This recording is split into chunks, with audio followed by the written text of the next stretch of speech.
2024 June నెల 16 నుండి 30 వరకు తులారాశి ఫలితాలు.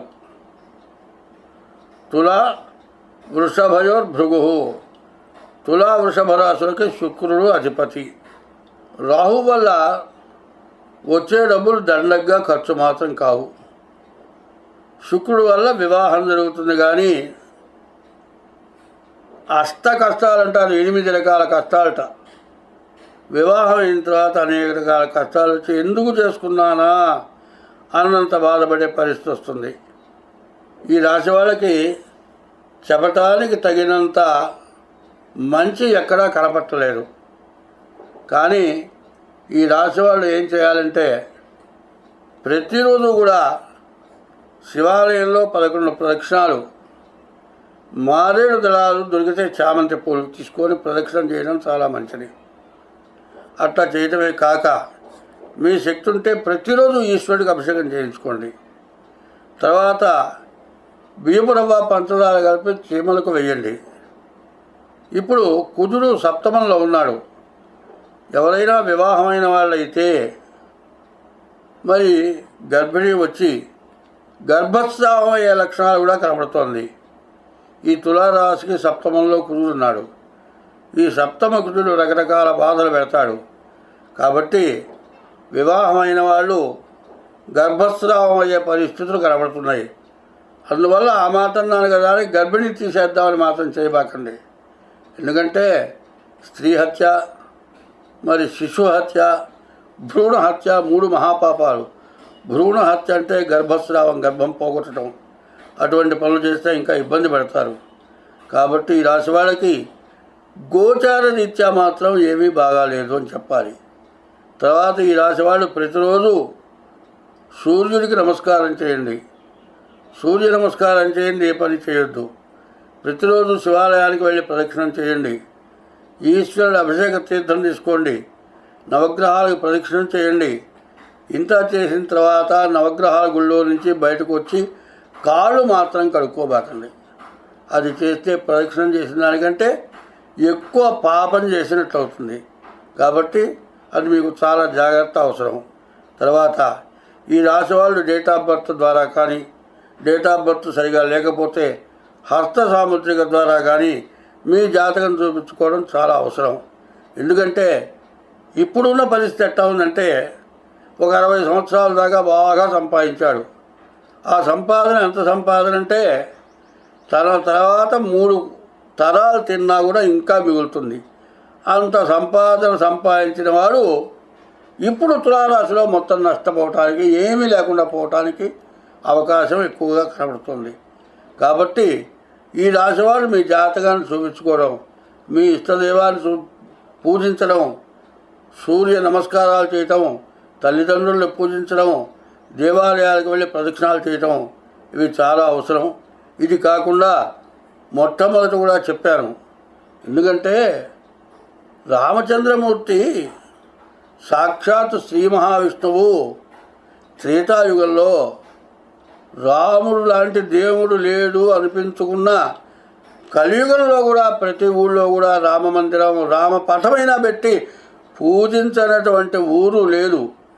అటువంటి రాముడు భార్య వియోగం కలిగి ఆయన సత్యనారాయణ స్వామి వ్రతం చేసి అగాధమైన సముద్రాన్ని దాటి మరి సీతను తీసుకొని రావటమే కాక, భార్య పరాయింట ఉన్నటువంటి అపవాదు రాకుండా సీతను అగ్ని పరీక్ష చేసి చక్రవర్తి అయి రాముడు రాజ్యాన్ని పరిపాలించాడు. ఎట్లా అంటే దుష్ట శిక్షణ, శిష్ట రక్షణ చేసి రాముడు లాంటి దేవుడు లేడని పెంచుకున్నాడు. ఎటువంటి రాముడు అంటే రాజ్యంలో అటువంటి చక్రవర్తి లేట, రాముడు లాంటి పరిపాలన ఎవరు చేయలేదుట. దేవతలు ఎంతోమంది ఉన్నారు, కానీ అందరు దేవుళ్ళలో దేవతలందరిలోకి కూడా ప్రథమ దైవం రాముడు. అందరు చక్రవర్తుల్లో కూడా ప్రథమమైన చక్రవర్తి రాముడు. అటువంటి రాముడు సత్యనారాయణ స్వామి వ్రతం, అది ప్రత్యేకమైన వ్రతం, అది సామూహికంగా కూర్చొని చేసే వ్రతం. అటువంటి వ్రతాన్ని చేసి ఆయన మంచి కీర్తి ప్రతిష్టలు తెచ్చుకున్నాడు. ఆయనకు ఉన్నటువంటి గొప్పతనం అంతా కూడా, ఆయన శక్తి సంపద అంతా కూడా ఒకప్పటి శాప ప్రభావం చేత రావణాసురుడి చేత వంచింపబడి మరి చాలా పాపభారం మోసి మరి అపజయాన్ని పోగొట్టుకొని జయించి చక్రవర్తి అయి ఈరోజు వరకు కూడా హిందువు అన్నటువంటి వాడు రాముడు పూజింపబడుతూ ఉన్నాడు. అటువంటి రాముడు చేసిన వ్రతం సామూహికంగా చేసుకోండి. ఇట్లాంటి మహాదోషాలు ఉన్నవాళ్ళు చేసుకోండి, ఇటువంటి సమస్యలు ఉన్నవాళ్ళు చేసుకోండి. సామూహికమైన ఈ వ్రతం చేస్తే మీకు అష్టసిద్ధులు కలుగుతాయిట. అష్టసిద్ధులు ఎట్లా ఉంటాయంటే జరిగింది చెప్పగలుగుతారు, జరిగిందేదో కనుక్కోగలుగుతారు, జరగబోయేదేదో తెలుసుకోగలుగుతారు. ఒక్కోసారి మనం నడుస్తూ ఉంటాము, ఆ మెట్టు లేదనుకొని అడిగేస్తాం, మెట్టు ఉంటుంది, జారి కింద పడతాం, కాలు ఇరుగుతుంది. అదేమిటయా అంటే గ్రహచారం. ఆ గ్రహచారం అట్లా చేస్తుంది.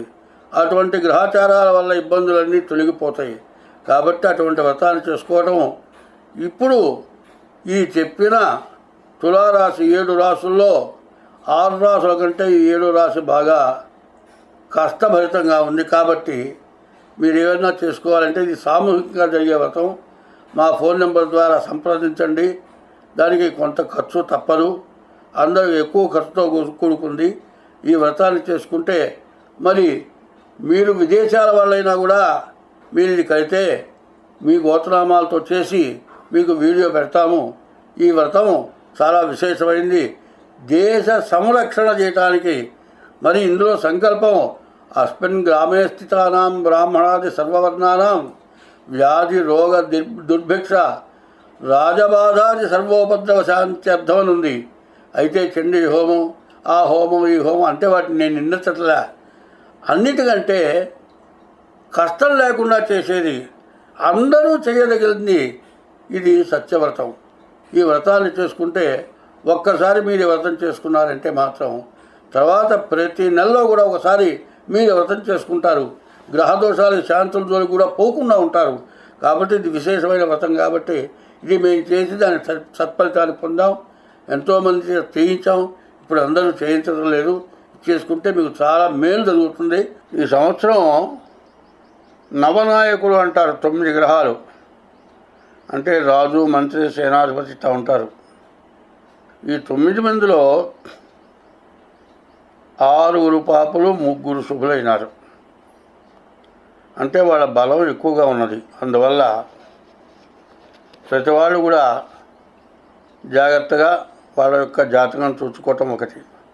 చాలామంది ఎవరింట్లో ఏ శుభకార్యం జరిగినా సత్యనారాయణ స్వామి వ్రతం 199 మంది చేస్తున్నారని చెప్పాలి.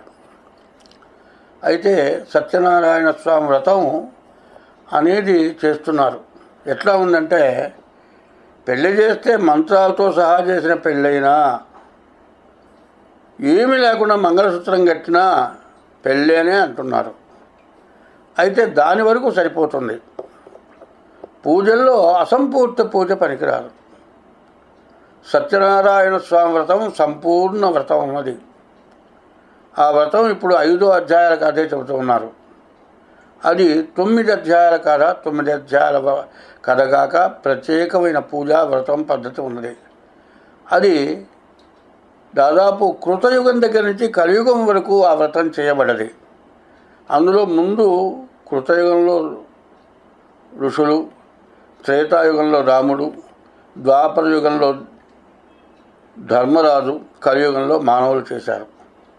ఈ వ్రతం ఇవాళ మన గ్రహశాంతులు ఎన్ని చేసుకున్నా సరే, సంవత్సరంలో ఒక్కసారైనా సరే ఆ వ్రతం చేస్తే మీరు అనుకున్నటువంటి ఇష్టమైన కోరిక ఖచ్చితంగా తీరుతుంది.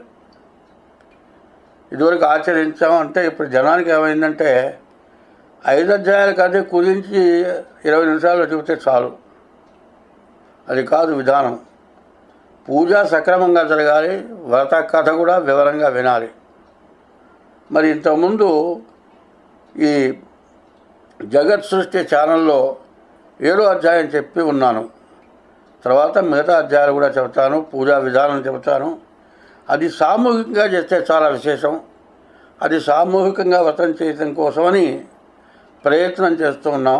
ఎందుకంటే ఎవరింట్లో వాళ్ళు చేసుకోవచ్చు, కానీ సామూహికంగా చేస్తే విశేషమైన ఫలితం వస్తుంది అనేటువంటి కథ ఇంతకుముందు జగత్ సృష్టి ఛానల్లో 7వ అధ్యాయంలో చెప్పి ఉన్నాను. ఆ కథ ఆధారంగా వినండి, తర్వాత మిగతా అధ్యాయాలు చెప్పబడుతుంది. ఈ వ్రతాన్ని చాలా తొందరలో సామూహిక వ్రతంగా చేయడానికి ప్రయత్నం చేద్దాం. అట్లా చేయదలిచిన వాళ్ళు ఉంటే మా ఫోన్ నెంబర్కి చెబితే, మరి సామూహికంగా కొంతమందిని కలిపితే కానీ కొంచెం ఖర్చు ఎక్కువతో కూడుకుని ఉన్నది కాబట్టి ఇందులో వ్రతాన్ని చేయడమే ధ్యేయం ప్రత్యేకించి. ఎందుకంటే ఉన్నటువంటి బాధల నుంచి బయట పడటం కోసం వ్రతం చేయడం ముఖ్యం కాబట్టి కొంతమంది కలిసి చేయడం చాలా అవసరం. దానికి ఆర్థిక బలం కూడా కావాలి. కాబట్టి ఎవరైనా సరే ఎన్ని సమస్యలు ఉన్నా, మనకు తీరని సమస్యలు ఏమున్నా ఆ సమస్యలు ఖచ్చితంగా ఆ వ్రతం వల్ల తీరుతాయి. రాముడు జయం పొందాడు, ధర్మరాజు జయం పొందాడు ఈ వ్రతం చేసి. ఇప్పుడు కలియుగంలో మనం కూడా జయం పొందగలుగుతాము. కాబట్టి ఈ వ్రతం విధానాన్ని ఇప్పుడు ప్రత్యేకించి చెప్పాను. ఎవరైనా కావాలంటే మా ఫోన్ నెంబర్కి చేయండి. ఫోన్ నెంబర్ ద్వారా మీరు సభ్యులుగా చేరదలుచుకుంటే తెలియపరచండి. కొంతమంది కలిస్తే, దానికి తగిన వాళ్ళు కలిస్తే సామూహికంగా ఈ వ్రతం చేద్దాం. స్వస్తి.